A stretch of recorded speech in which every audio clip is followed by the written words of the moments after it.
Welcome back. Today we're going to talk a little bit about how to throw a basic cup with an unaltered foot, which means we're not going to trim it afterwards.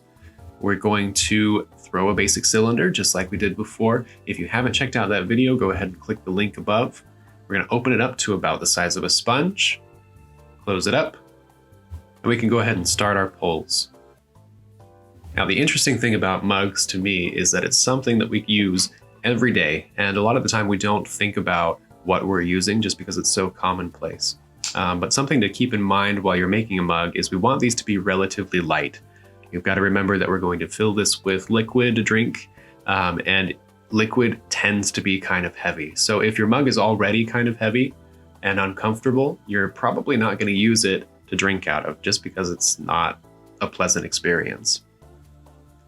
We want to try and keep our pulls to about 3. The longer you work your clay, the more oversaturated it's going to become, and the heavier it's going to be, and it gets kind of flabby to work with.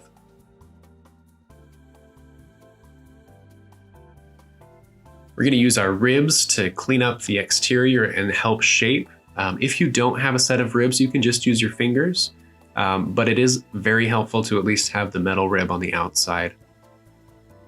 It's important to keep it at a 45-degree angle so the clay doesn't grab it from you and turn it into a terrible blender of death. And before we cut this off, we want to establish a nice little foot. So wood knife in, point down. We're going to take off a little chunk on the bottom, and then we're going to undercut the base for our foot.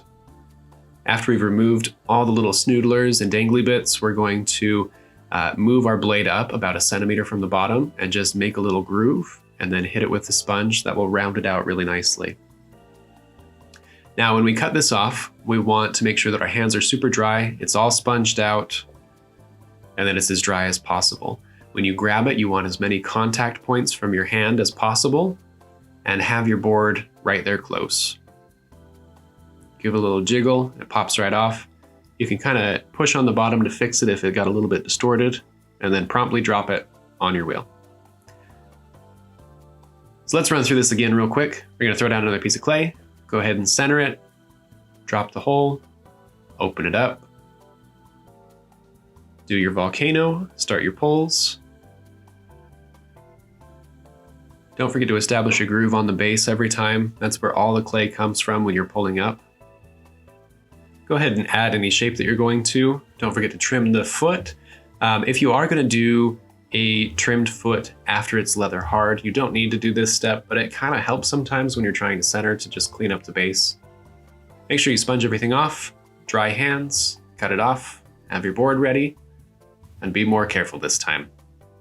If you haven't checked out my video on how to pull handles, that's the next step for this. See you later.